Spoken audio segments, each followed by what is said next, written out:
It seems that almost everyone I talk to these days, when I ask, how are you? They don't answer in our traditional Midwestern fashion. They don't just say, fine.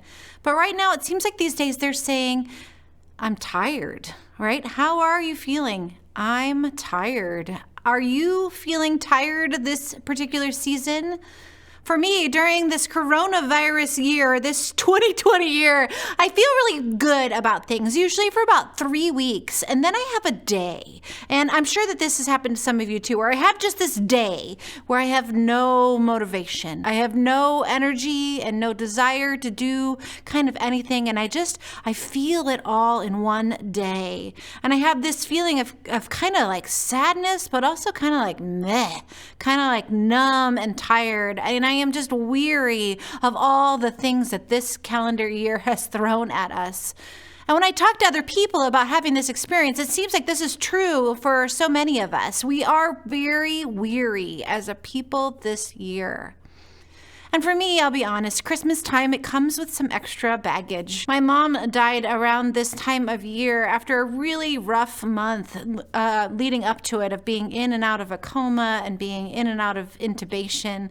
And it was right in the middle of the month when it seemed like everything was decorated with lights and trees and carols. And it just seemed for me like the jolly outer world didn't match my inner grieving world. And anyone who's lost someone precious knows that these anniversaries of loss are always really, really tough. And during this December time, this weary time, the weather, it just doesn't seem to help either. I mean, it's so dark outside and my body just wants to slip into hibernation sometime around 5 p.m. There are so many reasons to feel weary this year. Maybe you're weary because you've lost your job or your income has been cut by this pandemic. Or maybe you're weary because you've lost a loved one this year and you're having those first Christmas and those first holidays without them. Or maybe you're weary because you didn't get to celebrate their life like you imagined that you would. Or maybe you're weary that you've had a tough health year, or you've had a tough health diagnosis, and because of coronavirus, it's made scheduling and all the doctor's appointments just kind of a big mess.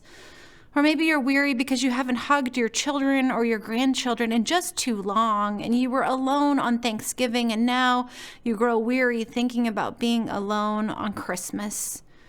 Or maybe you're weary because the stress of distance learning with your kids has just taken its toll on you and maybe even on your marriage. Or maybe you're weary because you're an essential worker and the stress of trying to keep all the precautions and keep the virus at bay, it's just too much. This year, we have so many reasons to just feel weary. So today I want to wonder if maybe weary is exactly the way we are supposed to enter into Christmas. So the first Christmas, it started with some very, very weary people, the people of Israel. And it had been 400 years since the last prophet Malachi of the Old Testament had helped them tune into God's promises.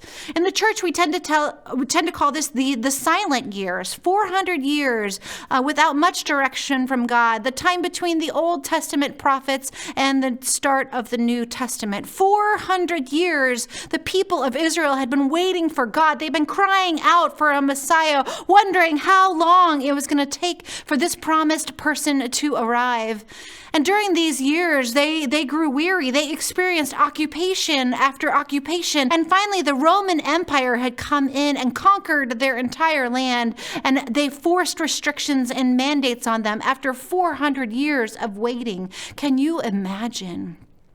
And I think they were feeling weary. I think they were feeling worn out and numb. I think they were probably feeling a bit like we are feeling right now.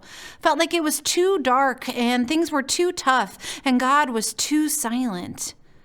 But friends, it was right there, right in the middle of this weary moment, right in the darkness, that God did something that no one would ever see coming, that nobody would ever expect. Right into this dark, weary moment is when God breaks in, when God breaks into the darkness, God breaks into the silence, God breaks into their weariness, God breaks in closer than any of them could possibly ever imagine. God breaks in with the hope and the promise all wrapped up in swaddling clothes, all wrapped up in the baby Jesus. One of my favorite Christmas songs is "Oh Holy Night." It's this kind of song that gets stuck in your head and you go home singing it after church on Christmas Eve. And I like one line in it in particular. It goes like this. It says, "A thrill of hope, a weary world rejoices." So friends, if you're like me and you're a little bit weary this Advent and Christmas season, perfect, good. Because it is exactly in our weariness that God gets to break in with hope. A weary world rejoices. Now, if you know someone who could use this message today, someone who could use kind of a balm, some hope in the midst of their weariness, would you go ahead and do me a favor? Would you go ahead and share this with them? Would you go ahead and tag them in this if you're watching this on Facebook, as well as sharing it onto your own site? If you're joining us on YouTube, would you go ahead and hit the bell and hit subscribe? And if you're joining us on cable access, would you invite a friend to join you as well? I also want to be sure to invite you to our Christmas with Calvary website, where it's all things Christmas, ways to soothe your weary soul. It's at www.christmaswithcalvary.com. So go check it out. Thanks for joining us tonight.